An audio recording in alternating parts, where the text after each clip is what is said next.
Hello very good evening guys and welcome back you into the new video of Compedia. और आज हम 30 day marathon के day 10 में evening में BST के साथ एंटर कर रहे हैं।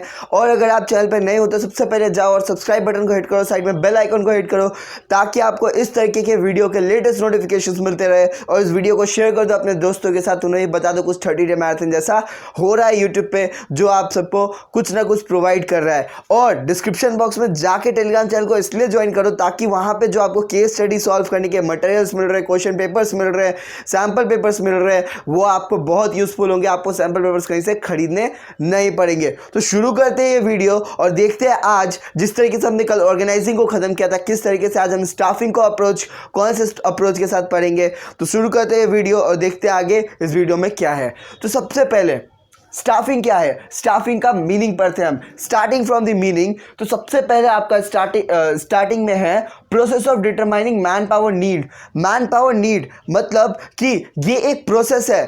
तो इस प्रोसेस है, ऑब्वियस सी बात है प्रोसेस है तो इसमें कुछ स्टेप्स होंगे, तो ये रहे उसके स्टेप्स। तो स्टेप्स से जाने से पहले कि ये एक प्रोसेस है मैन पावर नीड को डिटरमाइन करना। मतलब आपने अभी तक क्या सोचा कि आपने प्लानिंग कर लिया, अब आपने ऑर्गेनाइजिंग कर ली, राइट। ऑर्गेनाइजिंग जब आप करते हो तो आप काम को बांट लेते हो। जब आप काम को बांटोगे तो वहां पे लोग लगेंगे, तो यहां से वो लोग आएंगे, मैन पावर नीड स्टाफिंग से आएगा, राइट। मैन पावर नीड के बाद किस लिए, to meet companies objective, right. तो सबसे पहले हमने प्लानिंग किया था। Planning is the primary function of management, हमेशा याद रखना, ये एमसीक्यू में भी आ सकता है। Planning, what is the primary function of management, तो प्लानिंग है। और ये आपका थर्ड फंक्शन है स्टाफिंग। तो थर्ड फंक्शन जो है आपका फर्स्ट फंक्शन को पूरा करेगा। मतलब आपने जब ऑब्जेक्टिव सेट किया था उस ऑब्जेक्टिव के लिए आपने ऑर्गेनाइजेशन को बांट दिया डिफरेंट डिपार्टमेंट्स में, तो अब उसके लिए लोग चाहिए। तो आप क्या करोगे, जो अपने जो कंपनी का ऑब्जेक्टिव्स है उसको मीट करने के लिए मैन पावर नीड को डिटरमाइन करोगे।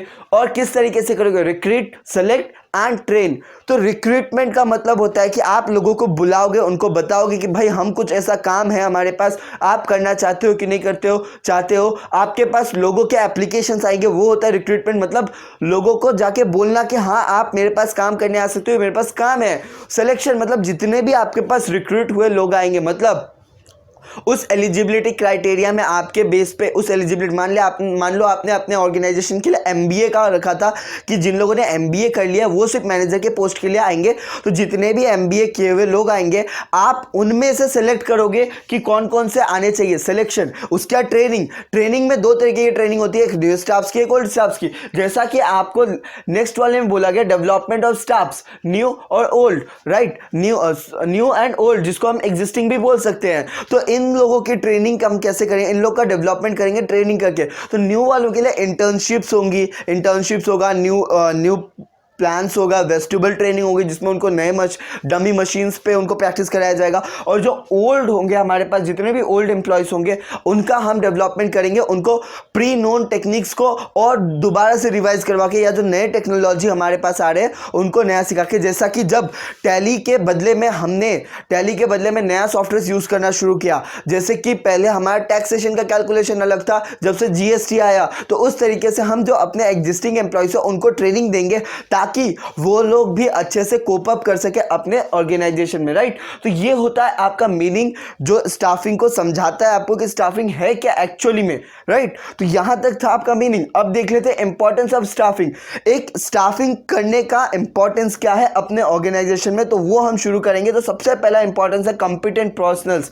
कॉम्पिटेंट पर्सनल्स का मतलब आपने देखा होगा कि गवर्नमेंट जॉब्स में इतनी सारी रिक्रूटमेंट होती है फिर भी सिलेक्शन बहुत कम होता है, तो वहां पे कंपटीशन बहुत हाई है। जो बेस्ट से बेस्ट होते हैं उनको सेलेक्ट किया जाता है। तो उसी तरीके से यहाँ पे कॉम्पिटेंट पर्सनल्स आते हैं। जब हम स्टाफिंग करते हैं तो अच्छे से अच्छे लोग अच्छे पोस्ट के लिए आते हैं, जिसमें नेक्स्ट वाला जो आपका है कि right person to right job. जब रिक्रूटमेंट होता है तो हमारे कॉम्पिटेंट पर्सनल्स मिलते हैं, जो क्वालिफाइड होंगे वो सारे मिलते हैं। अब उसमें से हम सेलेक्ट करते हैं राइट पर्सन को, जो आपके ऑर्गेनाइजेशन में फिट होंगे, आपके अकॉर्डिंग फिट होंगे, आपके अकॉर्डिंग काम करेंगे।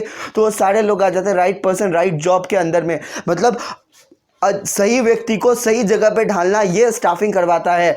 तो इसके बाद आता है ग्रोथ ऑफ एंटरप्राइज। अब ग्रोथ ऑफ एंटरप्राइज तो होगा ही होगा, जब सही व्यक्ति सही जगह पे करेगा, सही व्यक्ति सही काम करेगा तो आपके एंटरप्राइज की ग्रोथ तो होगी।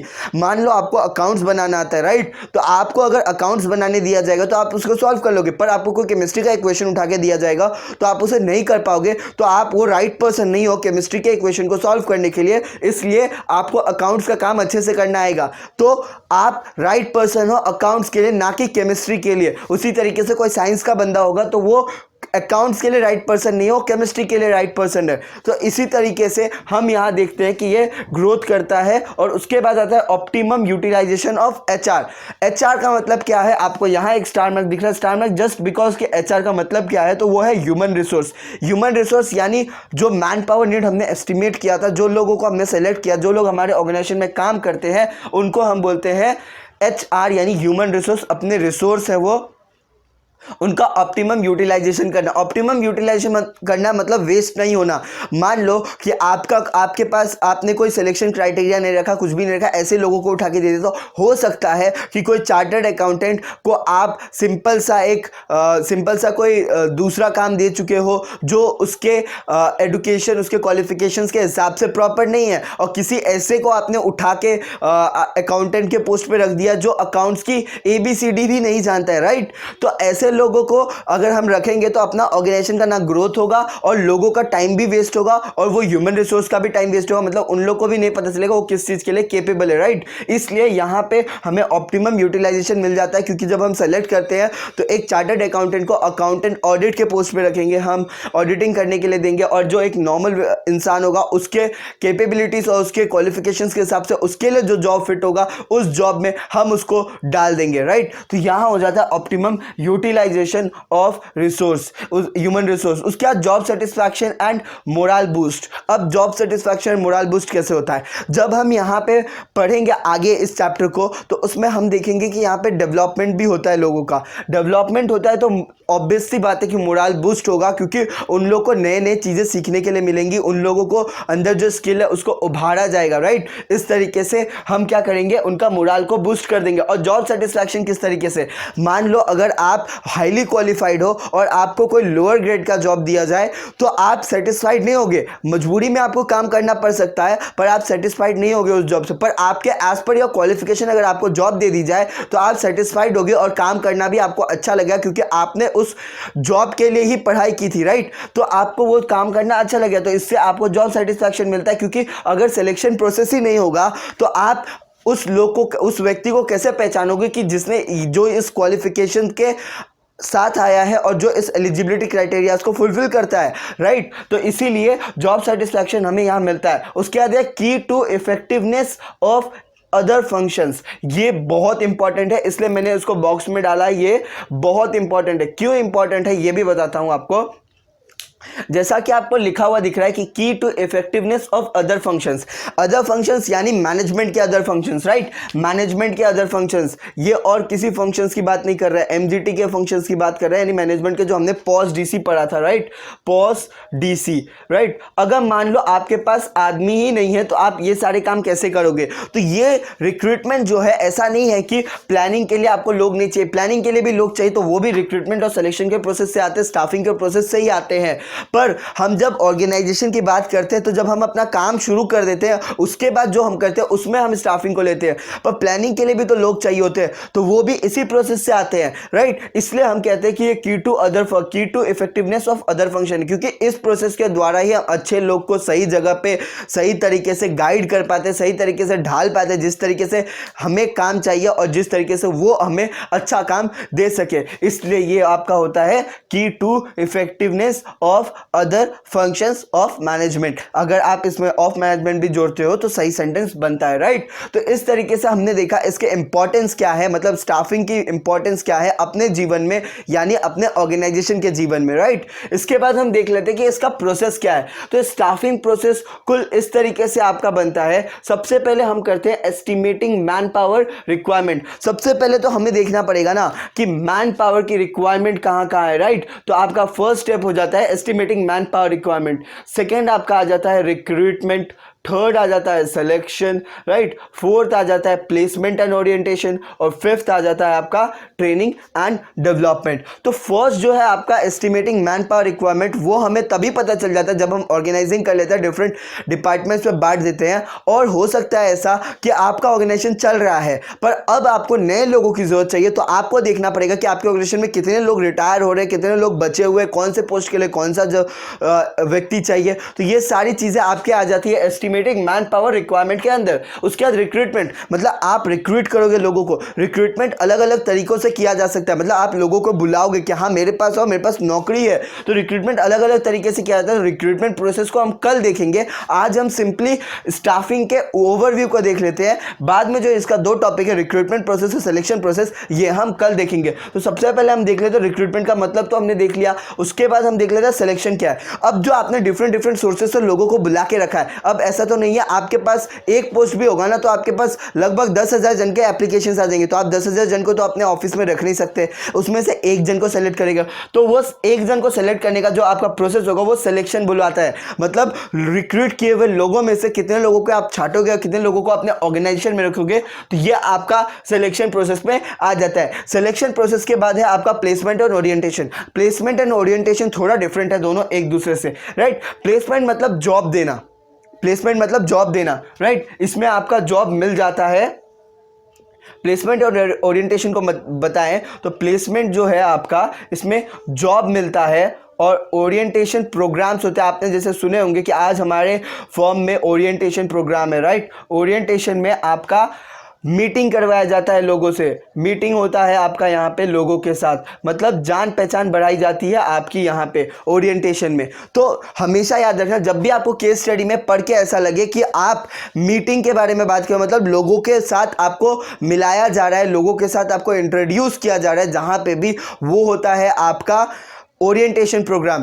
ओरिएंटेशन प्रोग्राम हमने देखा। अब इसके बाद हम देखते हैं दो प्रोग्राम है आपके, जैसे कि आपका है ट्रेनिंग एंड डेवलपमेंट। अब आप बोलोगे इसको भी एक साथ डाला हुआ है। जी हाँ, एक साथ तो डाला है क्योंकि ये एक साथ ही होता है। जैसे कि आपका प्लेसमेंट और ओरिएंटेशन है, प्लेसमेंट और ओरिएंटेशन एक साथ ही हो जाता है। जिस दिन आप काम में जाओगे, जिस दिन आपको ऑफिस ज्वाइनिंग होगा, उसी दिन लोग आपको इंट्रोड्यूस करा दिए जाएंगे, वो भी 1 से 2 घंटे के अंदर। हाईएस्ट से 2 घंटा लिया जा सकता है, पर उससे भी कम टाइम में कराया जाता है क्योंकि इससे ज़्यादा अफोर्ड नहीं किया जा सकता, वेस्टेज ऑफ टाइम।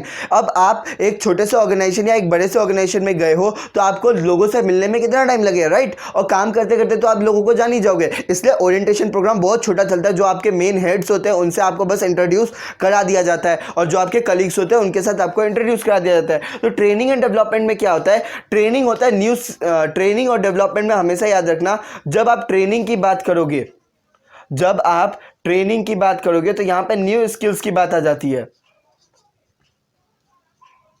और जब आप डेवलपमेंट की बात करोगे तो यहां पे एग्जिस्टिंग स्किल्स की बात आती है। Existing skills. तो जब भी आप केस स्टडी देखोगे और आपको ट्रेनिंग एंड डेवलपमेंट में फर्क समझना है तो हमेशा याद रखना, जब भी जहां पर भी ये न्यू स्किल्स की बात हो, मतलब आपके फर्म में लोग आए हैं और या फिर पुराने एम्प्लॉयज हैं, आप उनको न्यू स्किल्स सिखाना चाहते हो, कोई नया तरीके के टेक्निक से इन्वॉल्व, मतलब इंट्रोड्यूस करना चाहते हो, तो वो हो जाएगा आपका न्यू स्किल्स। जैसे कि मान लो आपके ऑर्गेनाइजेशन में अभी तक एक बहुत ही पुराने टाइप की कोई मशीन यूज की जा रही थी, पर आज के डेट पे आपको ऑटोमेटेड मशीन्स यूज करना है, तो उसे ऑपरेट करना अगर सिखाया जा रहा है और वो मशीन बिल्कुल ही अलग है, तो वो आपका हो जाएगा न्यू स्किल्स के अंदर। तो वो है आपका ट्रेनिंग प्रोग्राम, राइट। और डेवलपमेंट में क्या होगा, एग्जिस्टिंग स्किल्स। मान लो कोई अकाउंटेंट है आपके पास, उसको अकाउंट्स तो प्रिपेयर करने आते हैं, पर अकाउंट्स में अब जीएसटी आ गया, तो वो जीएसटी जो है वो डेवलपमेंट करेगा आपका, क्योंकि आपका अकाउंटिंग कोई प्रोसेस चेंज नहीं हो रहा, आपने कोई प्रोसेस चेंज नहीं किया, आपने कोई स्टेप्स चेंज नहीं किया अपने अकाउंटिंग में, बस आप जीएसटी की कैलकुलेशन करोगे, तो वो आपके एग्जिस्टिंग स्किल्स में कुछ एडअप करेगा, जिसकी वजह से आप जीएसटी की कैलकुलेशन सीख जाओगे। हाँ, यहां पे अगर आपका कोई सॉफ्टवेयर के बारे में आ जाता है, मान लो आप टैली यूज कर रहे थे पर आप कोई और बड़ा सा कोई अच्छा खासा सॉफ्टवेयर यूज करने जा रहे हो, तो वो न्यू स्किल्स के अंदर आ जाएगा। पर अगर आप एग्जिस्टिंग सॉफ्टवेयर के अंदर ही बस अपने एग्जिस्टिंग नॉलेज के साथ कुछ एडअप करते हो, तो वो आपका हो जाता है डेवलपमेंट का प्रोग्राम। तो ये थे आपके स्टाफिंग के प्रोसेस। इस तरीके से हम स्टाफिंग में लोगों को रिक्रूट करते हैं, सेलेक्ट करते हैं। पहले मतलब नीड देखते हैं कि कहाँ कहाँ पे नीड है, फिर रिक्रूट करते हैं, फिर सेलेक्ट करते हैं, फिर प्लेसमेंट और ओरिएंटेशन करते हैं, और फिर उनका ट्रेनिंग एंड डेवलपमेंट करते हैं as per the need of the organisation, right. तो एक टॉपिक बच रहा है अभी तक के लिए आपका, और कल हम देखेंगे इन दोनों का प्रोसेस, राइट। इन दोनों का प्रोसेस हम कल देखेंगे। लेकिन अभी आपका एक टॉपिक है जो सबको बहुत डराता है, पता नहीं क्यों, ये है स्टाफिंग। मेरे ख्याल से इसका डराने का रीजन है कि आपको सबको लगता है ये दोनों एक ही है, पर ये दोनों हाँ सच में एक है, यानी एचआरएम यानी ह्यूमन रिसोर्स मैनेजमेंट, राइट। तो लोग कहते हैं स्टाफिंग और ह्यूमन रिसोर्स मैनेजमेंट का काम तो एक ही है। जी हाँ एक ही है, पर ये स्टाफिंग और ह्यूमन रिसोर्स मैनेजमेंट पे दो तीन चीजें हैं जो डिफर करती हैं।